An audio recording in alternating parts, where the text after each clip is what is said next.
real-time results of your favorite team for only $10 a month. For more information, call customer care on 111. QCell, Sunyabus, the only 3G plus network in the Gambia.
Yes, welcome back to our analysis. And as usual, I have Ibrahim Mani with me, Val, and Peter Bonner Johnson. Welcome, gentlemen.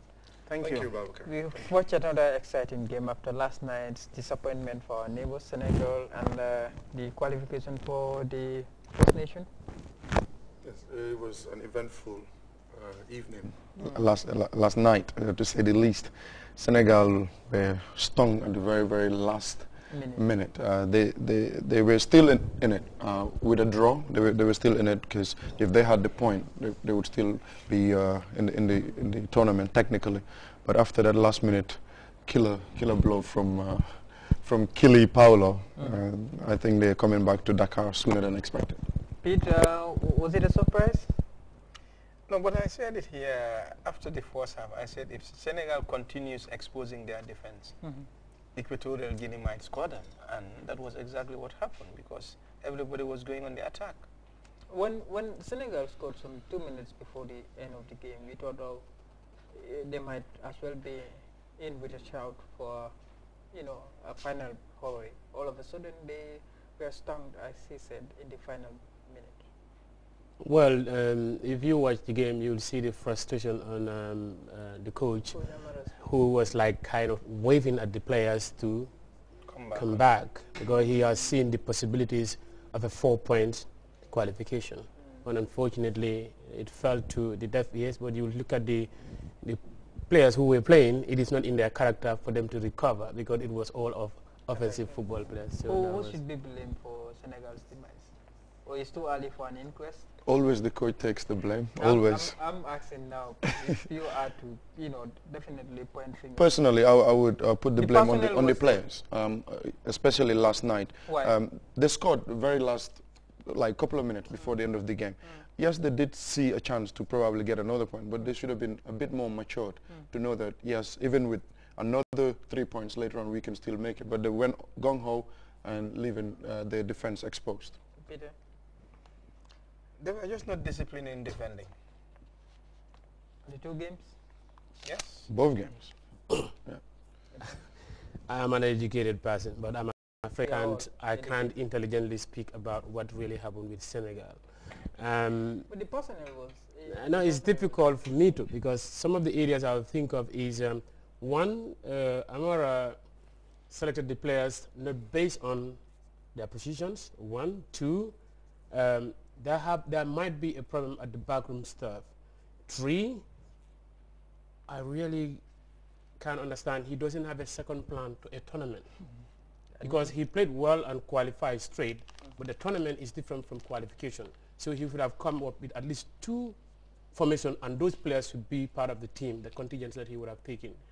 I really don't know how it's to... A pity. It's one a of pity. the favorites out, but we have seen a wonderful game being played in this particular game we will be talking about, Sudan versus Angola.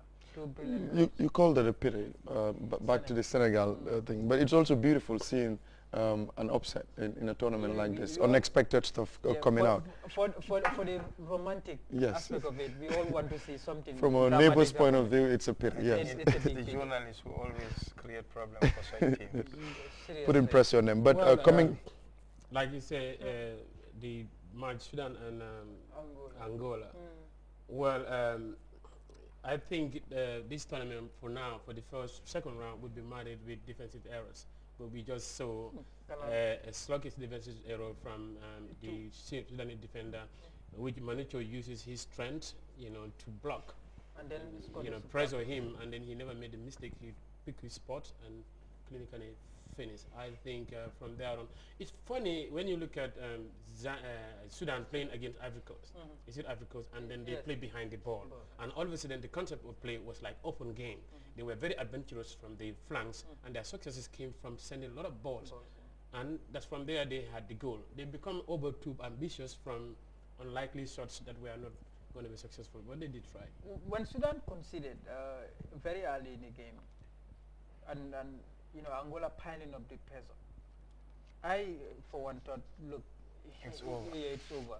But we've seen them, reacted very well, and they scored a brilliant goal from a header. I think I would say, on one hand, Angola is lucky. Lucky in the sense that if you look at all their 3 goals, all came from defensive mistakes. It's not goals that they have fought and created. In that sense, with due respect to their team, the goals they have scored came from defensive errors. Sudan, on the other side, is a determined team. Sudan gave Ivory Coast too much respect. But when they conceded the goal, they came out and everybody saw the beautiful game Sudan played. And it's a replica of today. Today they wanted to start playing that beautiful football. Unfortunately, the defender made a mistake. But it was a wake-up call for the whole team. And you see how they reacted. And they are playing better than Angola towards the end of the first half. If you look at the couple of misses they have got, Angola are exploiting the counter-attack. But if you look at ball possession and making the penetrative passes, trying to go forward and try to create that damage in the defense, Sudan is doing it. It's doing everything right. It's just unfortunate that he could not have